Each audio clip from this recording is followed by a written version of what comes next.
In this video, we're going to take the Fleur flourish that we created in the modelling part of this tutorial and show you how you can calculate toolpaths in Aspire so that you'll be able to machine this on your CNC. I'm going to start by identifying a vector that we can use for our Toolpath boundary and checking the Z height of the model before going over to the Toolpath side of the software, setting up our material and calculating 3D roughing, 3D finishing and a 2D profile cutout toolpath. We're going to verify that these look correct using the preview function, and then when we're happy with them, we'll show you how you can output them in a format that your machine will understand so that these parts can be cut. Let's begin by starting a new copy of the software. Let's click on the option to open an existing file, and from the project folder I'm going to select Fleur-de-lis-model. This was the Aspire file that we saved at the end of the modelling part of this tutorial. Let's hit the open button and we can see the file as it was at the end of that video. If we want, we can tile the windows so we can see the 2D view and the 3D view displayed in the left and the right. Before we go over to the Toolpath side of the software, there's a couple of jobs that we need to do. The first is to make sure that we've got a vector we can use that will act as a boundary for our toolpaths. In most cases that's going to mean a vector that goes around the outside of your components. In this case we already have this oval vector around the outside that we fitted to the edge of the border when we were doing the modelling in order to allow us to create our dome. So we're all set, we can use that as our Toolpath boundary vector. The second is to check the height of our 3D components to make sure that they're going to be appropriate when we cut them for whatever size material we're planning to work with. To do that we come down to the modelling tab. I'm going to come up, click on the icon here to scale Z height of model.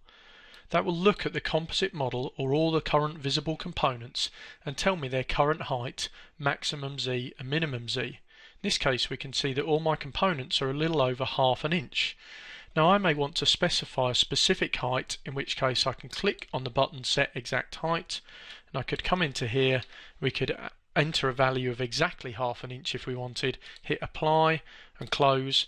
We're barely going to see any difference because we've just scaled it a very small amount, but now we know the highest point of my 3D objects is exactly ½ an inch, and that's going to be helpful to me when I position these within my material setup. If I'm happy with that, we can hit OK. So once we've got our vector that we can use as a boundary and that we've checked the height of the model, then we can go over to the Toolpath side. So I'm going to come up, click on the icon here to switch to Toolpaths tab. That will minimize my design tabs on the left and open my Toolpaths tabs on the right, as you can see. Before we calculate any toolpaths, it's very important that we check our material setup. This is how we relate the part in the software to our actual machine and the material that we're planning to cut. If we come over and click on the Set button under Material Setup, we can see our current settings. The moment we're telling the software that we're going to set up our tool so that Z0 is off the top of our block of material and that the thickness of that will be 3/4 of an inch. I'm happy with both those settings. Next we tell the software where we're going to tell the machine that X0, Y0 is relative to the part that we're going to cut. Here we can see we have it currently set to the center of the job. That's indicated by this red square in the 2D view and by this gnomon, the arrows that you can see here displayed in the 3D view. Quite often you may want to design with this set in the middle but then change this when you come to machine. So at this stage, if we wanted to, we could set the lower left corner to be X, Y, 0. So that means now on the machine that everything will be cut in a positive X and Y position to where the 0 position is set. There's no right or wrong settings when doing your material setup. You just need to make sure that you choose options that are appropriate for your machine, material, your tooling and the particular job you're working on. Next, after we've set our material and told the software where we're planning to set our date and position on the machine, we need to position our 3D object inside of the thickness of our material. We know that we just set our part to be exactly ½ an inch thick, and we can see that displayed here where it says model thickness. At the moment it's set so the model would be pushed right to the top of our material. Normally it's good to leave a small gap at the top to make sure you don't accidentally get a flat spot on the top of the part you're cutting if the material's not perfectly flat. So here I might want to either use the slider in order to move this down a little, or we could enter an exact value if we wanted. So I could put 0.05 as my gap above, and that within 3/4 inch thick material means I now have a gap below the model of 0.2 of an inch. So that will be additional stock that will be left on the back side of the part once it's been carved. Next we set the rapid gaps and the home position. The rapid Z-gaps are the distance that the tool will pull out to move to a new position in the toolpath if it needs to. You need to make sure these values are high enough that it's going to allow the tool to clear any clamps or other obstructions that you have above your material block. The home position is the XYZ location that your tool will go to before it starts the toolpath. In this case it's set to the corner of our material X0, Y0 and 1/4 inch above 0, and 0 is the top of the block, so we know that's a safe starting position. We can come down and hit the OK button, and we can see a summary of that information is displayed at the top of the Toolpaths tab. Once our material setup is correct, we can start calculating the toolpaths. To do this, we need to select the vector we're going to use for a boundary or to govern the shape that we want to create with the toolpaths. So I'm going to come over from the 2D view. I'm going to select the oval vector that we fitted around the outside of our part when we were doing the modeling for this. Then I'm going to come over and we're going to start by doing a 3D roughing toolpath, and if we click on the icon here, what this will allow us to do is use a larger tool to hog out the majority of the material over the part in order to make it safe for us to go back in with a smaller tool in order to do the finish cut. So we start by selecting our tool. I'm going to click on the select button. That takes us into the tool database where we have all our different tools listed in the software. We can add new tools into here or make edits to the tools that we've already defined to make it more suitable for our particular setup. In this case I'm going to take the 1/4 inch M mill for my roughing. I'm just going to accept the default values for this and hit OK. If you're planning to actually cut this part, then you need to make sure that your material setup, all your tooling and the parameters you enter for the toolpath strategies will be appropriate for your material and your CNC and your particular tooling that you're planning to use. Once we've accepted a tool from the tool database, you can edit the parameters for that tool just for this particular toolpath. If we click on the edit button here, you could see I could override any of the settings for this tool, feeds, speeds, pass depth or step over, just for this toolpath only, so that wouldn't affect the information stored in the tool database. If I just hit OK there, I'm not going to change any of the parameters this time. Next we move down to machining allowance. Machining allowance is a skin of material that the software will leave on the model when it does the roughing, so we make sure we've got some material left when we come to do the finish part. Also, leaving this skin makes it less likely that the roughing, which uses a much larger part and more aggressive parameters, will chip the finished model.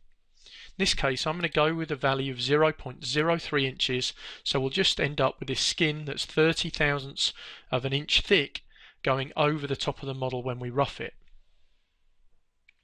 Next we're going to specify our roughing strategy. This is the way the tool is going to move over the 3D model in order to hog away this material.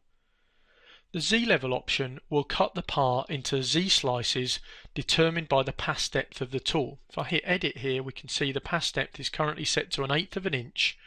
So the software would cut 1/8 of an inch slices through the model and do a 2D toolpath on each of those in order to hog out steps. The 3D raster option will actually follow the shape of the model rather than doing these slices, but that can be more time consuming. So again, there's no right or wrong answer to this, it's just what you think is going to be most appropriate for your particular material and the job you're doing. In this case I'm going to choose the Z-level option. I'm going to raster X. You can see we could also go parallel to the Y-axis if we wanted, and I'm going to choose the option to profile last. That means that it will do the raster pattern first and then follow round the profile of that slice on the 3D model after it's done the raster pattern. Depending what your material is and the type of tooling you're using, again might inform your choice in this case. Here I'm just going to choose last, so we're doing Z-level roughing strategy, raster X, profile last. The next piece of information the software needs is whether we want to add a boundary vector offset. What this does is allow us to enlarge that vector that we've got selected in order to allow the tool to come down the sides of the part.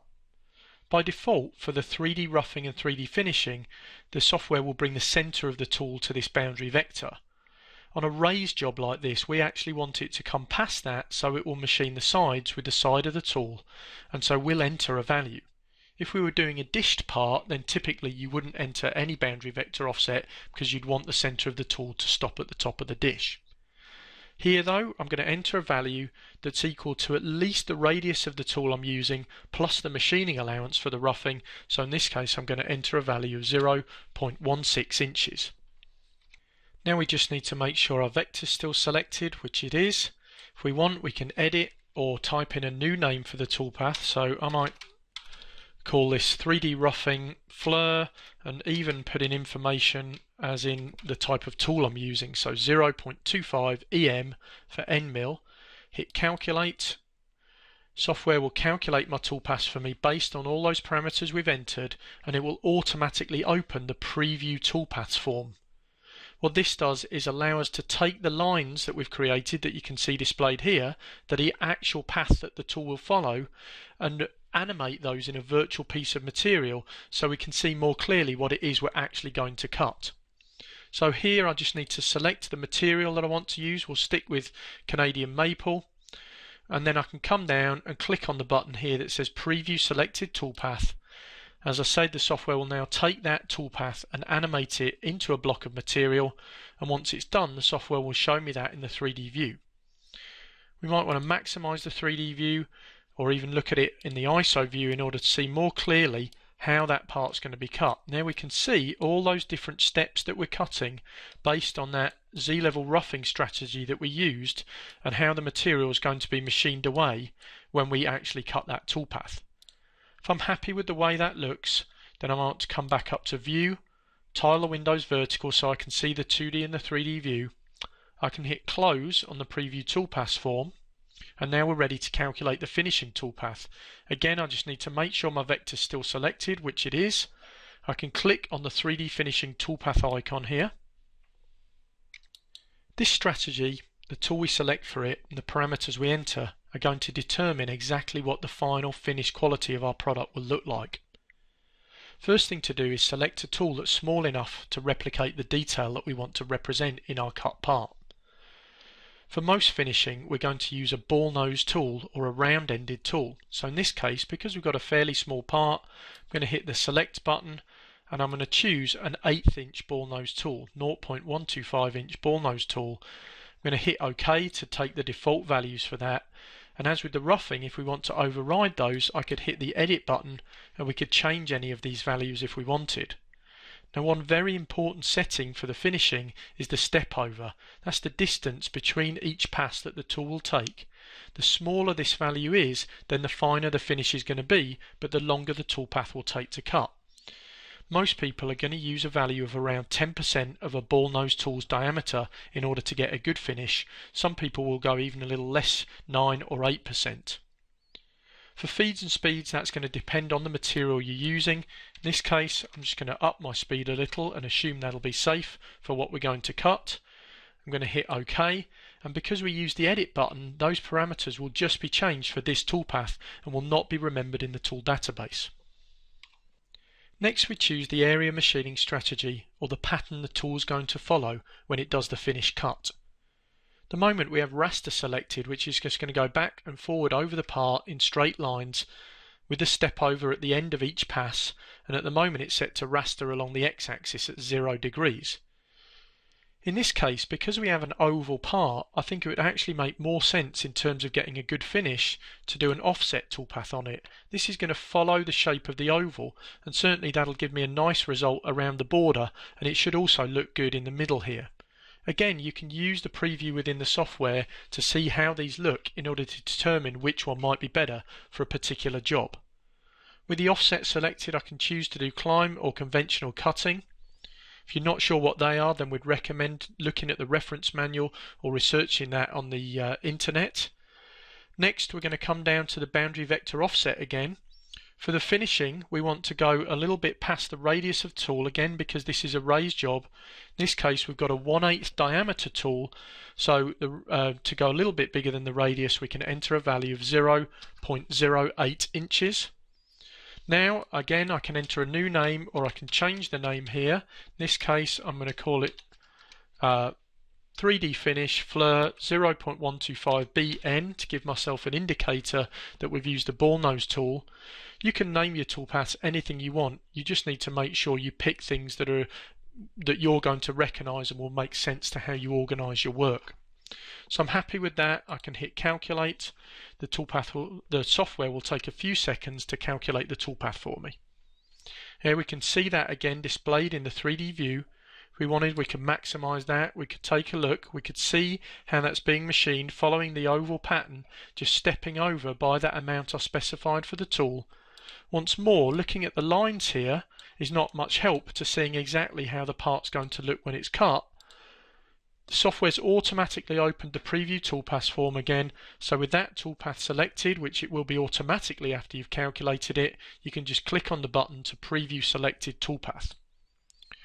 We then just need to give the software a few seconds to actually go ahead and work through that process, and then once again it will display to us what the finished part is going to look like after we run that particular toolpath on the machine.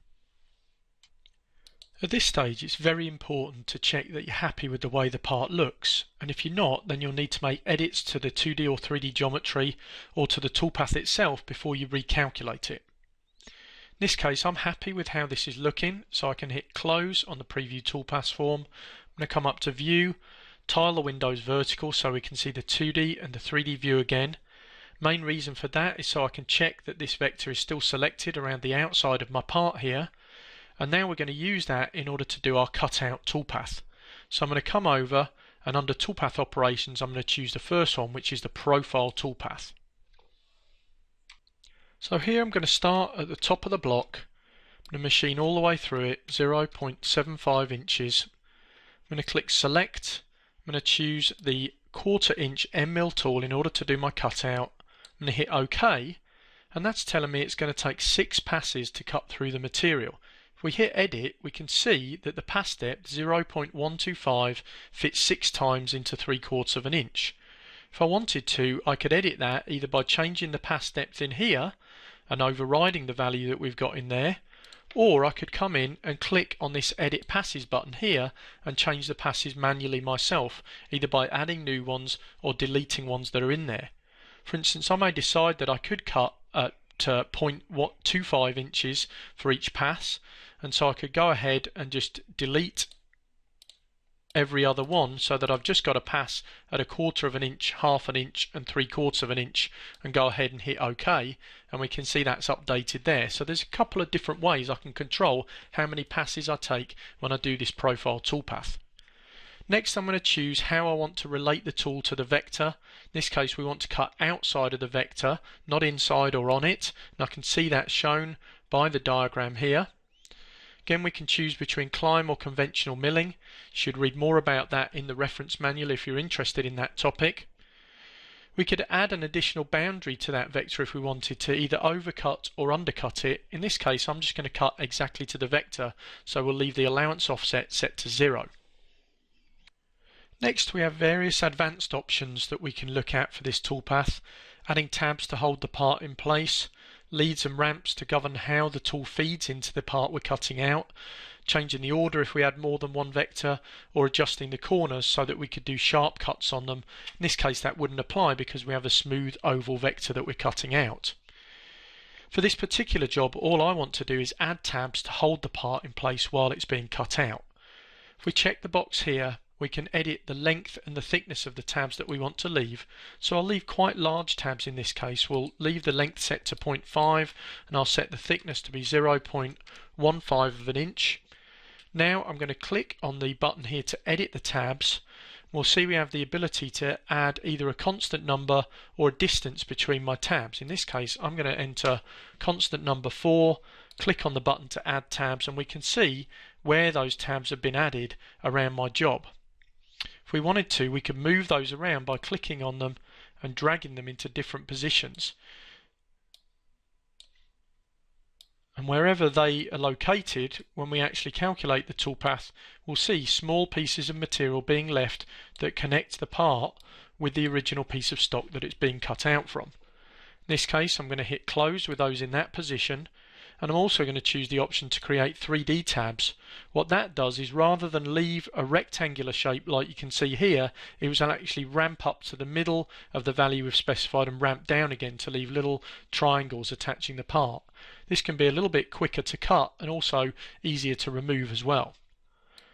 Once I'm happy with everything else, I can change the name of this. So I'm going to enter Profile, Fleur, 0.25 EM again, just to give myself an indicator of the tool I'm using.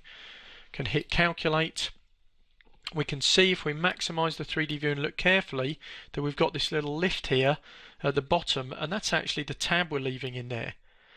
Now also at this point I can see here that our previous toolpath, the roughing, has actually cut quite a lot of the material away here past the edge of my original part. And that's because we put in that boundary vector offset.